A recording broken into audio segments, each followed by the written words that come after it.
আসসালামু আলাইকুম। কেমন আছেন সবাই? আশা করি সবাই ভালো আছেন। আজকে আমি আপনাদের সাথে শেয়ার করব কিভাবে খুব সহজে মজাদার ছানার সন্দেশ বানানো যায়।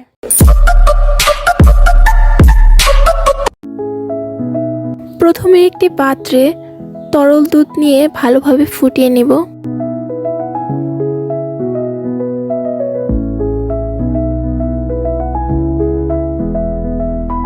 এরপর 1 চা চামচ ভিনেগার দিয়ে দুধ থেকে ছানা আলাদা করে নেব। ভিনেগার না থাকলে আপনারা লেবুর রস দিয়েও ছানা আলাদা করে নিতে পারেন। এরপর অপর একটি হাঁড়িতে 1 কাপ পরিমাণ গুঁড়ো দুধ এবং 1 কাপ পরিমাণ তরল দুধ দিয়ে ভালোভাবে মিশিয়ে নেব। এরপর দিয়ে দেব 1 চিমটি পরিমাণ এলাচির গুঁড়ো এবং স্বাদ অনুযায়ী লাল চিনি। আপনারা চাইলে সাদা চিনি ব্যবহার করতে পারেন। এরপর তরল দুধ থেকে আলাদা করে রাখা ছানাগুলো দিয়ে ভালোভাবে মিশিয়ে নেব। লাল চিনি ব্যবহার করলে সন্দেশের কালারটা সুন্দর আসে।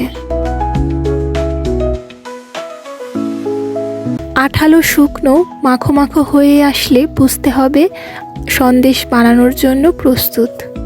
এরপর হাঁড়ি থেকে নামিয়ে নেব। এরপর সন্দেশের আকার দেওয়ার জন্য একটি পাত্রে ঘি মাখিয়ে নেব। আপনারা চাইলে বাটারও দিতে পারেন। এরপর এই পাত্রে সন্দেশের মিশ্রণটি দিয়ে দেব এবং মিশ্রণটি দিয়ে পছন্দ অনুযায়ী 4 কোণা আকার দিয়ে নেব। এছাড়া হাতের সাহায্যেও গোল আকার বা অন্য যে কোনো আকার দিতে পারেন।